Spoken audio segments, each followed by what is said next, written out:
Efendim, malumunuz bu virüs bütün dünyayı şu an tehdit ediyor. Sağlık Bakanımız Fahrettin Koca şeffaf açıklamalarından ciddi bir şekilde önem alındı Türkiye'de. Sizin konunuza değinirsek, yani bu biyolojik bir savaş olabilir diye düşünüyorum. Bu Amerika'nın geliştirmiş bir virüs de olabilir diye düşünüyorum. Vallahi manidar değildir. Yani sonuçta bu dediğiniz gibi düşüşlerin büyük ihtimal parmağı olma ihtimali vardır diye diyorum. Çünkü böyle bir hastalığın bir anda bütün dünyayı tehdit edip sarması tabii basit bir şey değildir. Vallahi şu an tedbir alıyoruz, evet.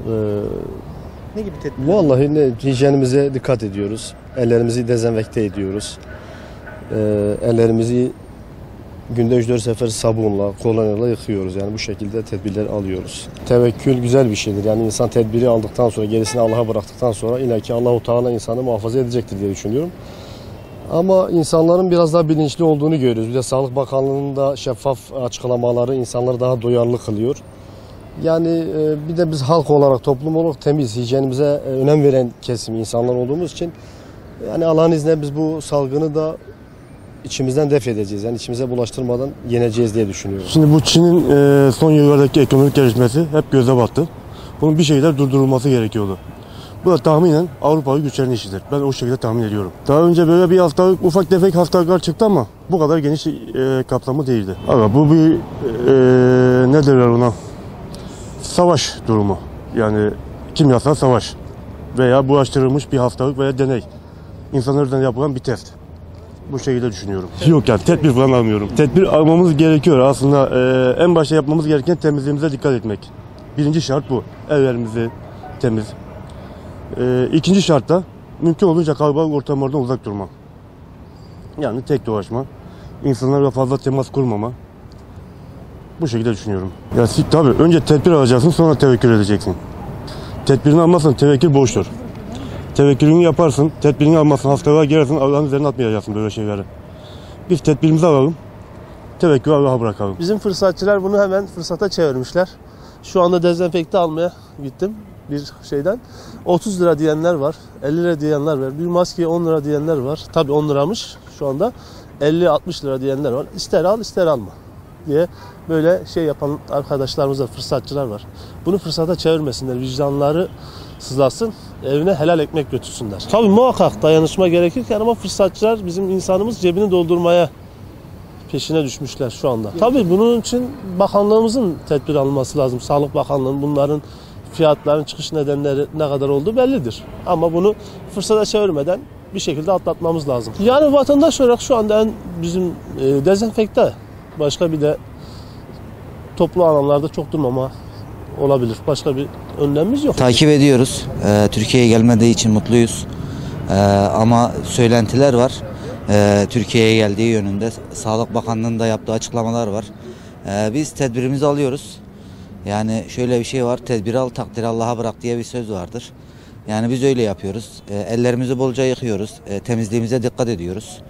Sadece budur. Elimizden geldiği kadar tokalaşmamaya, toplu taşıma araçlarına binmemeye çalışıyoruz. Takdir, yani sen tedbiri al, takdiri Allah'a bırak derler ya. Biz de öyle yapıyoruz. Şunları biz bilemeyiz ama biz yine de dikkatli ve tedbirli olmak zorundayız. Yani kimin etkisi olup olmadığı bizim sağlık açımızdan bizi ilgilendirmiyor. Sonuçta ortada bir virüs var. Onun için biz önlemimizi alalım. Zaten şimdiye kadar herkes birbirine ne yapıyorsa yapıyor. Aynı da devam edecektir. Artı derin devlet mi dersiniz? Veya büyük güç mü dersiniz? Süper güç mü? Onu biz bilemeyiz ama biz önlemimizi aldıktan sonra kim ne yaparsa yapsın. Ya temizlik açısından bol bol elimizi yıkamalıyız. Yani sabunla, sıvı deterjanla değil, sabunla elimizi yıkamalıyız. Yani kişilerden, toplu taşıma araçlarından genellikle yani böyle sıcak havalarda yürüsek daha güzel olur toplu taşıma araçları yerine.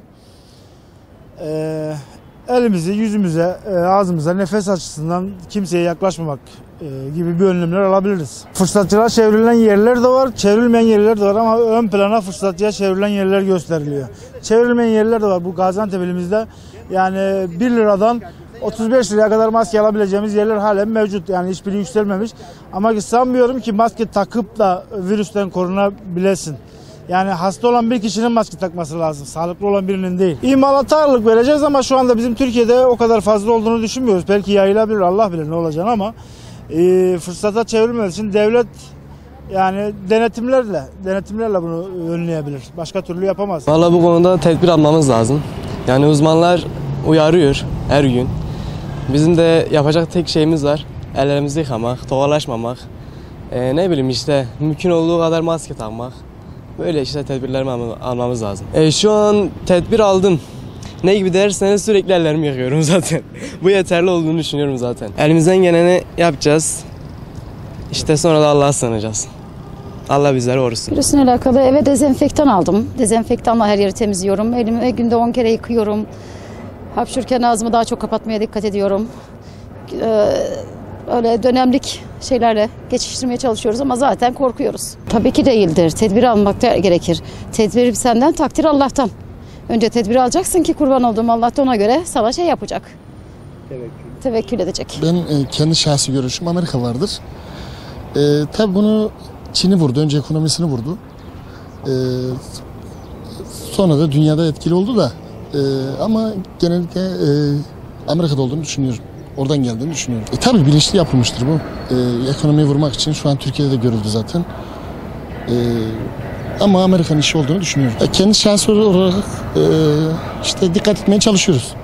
Tokalaşma, ondan sonra el yıkama falan. Ama takdir Allah.